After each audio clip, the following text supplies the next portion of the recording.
অবিলম্বে সরকারের প্রতি আকুল আবেদন এবং আমাদের মহোদয়ের প্রতি আবেদন, এম্বাসিডারের প্রতি আবেদন, জর্জিয়া মেলনের প্রতি আবেদন, আমাদেরকে বিশ্বাস। ওনাদের মন বক্তব্য কি মনে হয়, মানে এখন ওনারা হচ্ছে এটা বিচারে দিচ্ছে না। Massimo 30.000 pratica all'anno, però in questo momento in Bangladesh ci sono oltre 100.000 richieste e l'ambasciata non ha capacità di smaltire tutte interi visti per il Bangladesh sono in questo momento indagazione del Procuratore della Repubblica Italiana.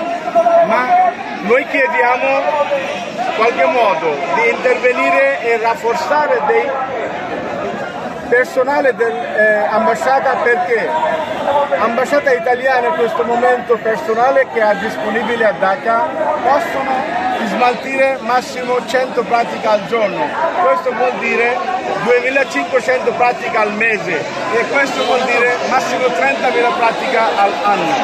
Però in questo momento in Bangladesh ci sono oltre 100.000 richieste e l'ambasciata non ha capacità di smaltire tutte interi richieste attualmente in Bangladesh. Quindi la richiesta sarebbe di aumentare dei personali dal Ministero degli Affari Esteri che inviasse il loro personale speciale per poter affrontare questa emergenza, perché qui si tratta un'emergenza vera e propria di 100.000 lavoratori del Bangladesh. Da Dhaka, Shah Mohammad Taifur Rahman, presidente dell'associazione Ital Bangla.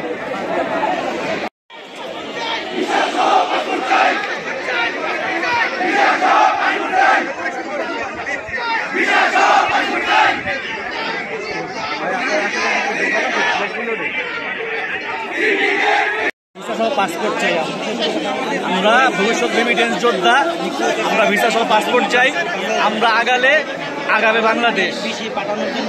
কেন আটকে রাখলো? এটা হচ্ছে ওনাদের মন বক্তব্য কি মনে হয়, মানে এখন ওনারা হচ্ছে এটা বিচারে দিচ্ছে না, কারণ হচ্ছে ওনারা বলতেছে ফেক নুলস্তা। আসলে বর্তমানে যেই নুলস্তাগুলো আপনার এম্বাসিতে আছে এগুলো সব আপনার অরিজিনাল, ডুপ্লিকেট কোনো নুলস্তা এখন বর্তমানে নেই। আমরা আমাদের ব্যবস্থা নিচ্ছি, সরকারের কাছে আমরা আকুল আবেদন জানাচ্ছি। এখনই 5 জন যাবে,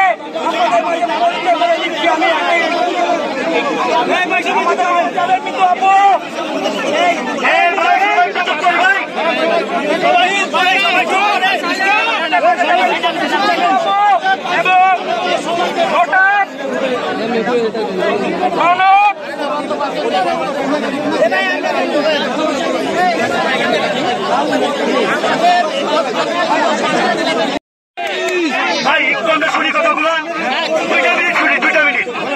ভাই আমরা এখানে কোনো বেতনভুক্ত কর্মচারী না ভাই, আমরা কোনো বেতনভুক্ত কর্মচারী না ভাই, আমরা দালাল না। আমাদের কথাগুলো শোনেন, ভালো না লাগে বলবেন, চলে যাবো ভাই। একটু শোনেন, 2 মিনিট সময় দেন।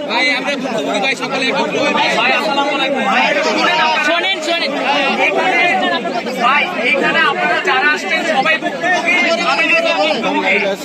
সেই হিসাবে এমবিসির ভিতরে আমরা যে 5 জন যাব, আমরা লিখিত আকারে, শুধু লিখিত আকার না, মানে তাদের ওয়েবসাইটে দিতে হবে কতদিনের মধ্যে আমরা তারা যাবো, মানে পাসপোর্ট ইস্যু তো সবারই ভুগি, আগে বলতে 7 দিনের আলটিমেটাম দেবো।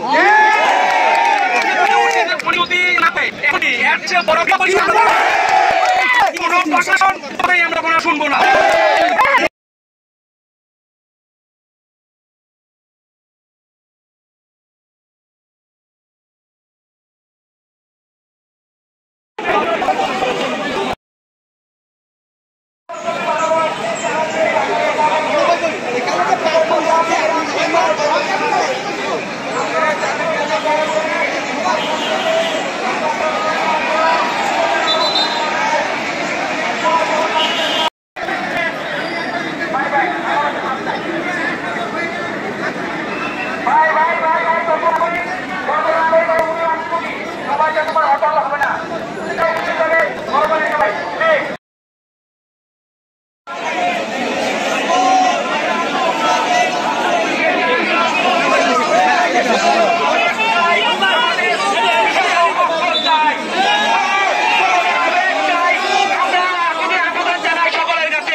ক্ষতিগ্রস্ত আমরা পরিবার নিয়ে আছি আমাদেরকে বিচার করতে অনতিবিলম্বে সরকারের প্রতি আকুল আবেদন এবং আমাদের মহতার প্রতি আবেদন, এম্বাসিডার প্রতি আবেদন, জর্জিয়া মেলনের প্রতি আবেদন, আমাদেরকে বিচার জবাব করতে।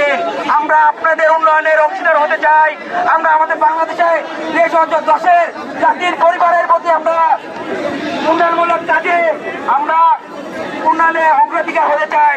আমরা সর্বোপরি আমরা ডক্টর মোহাম্মদ ইউনূস স্যারের হস্তক্ষেপ কামনা করি।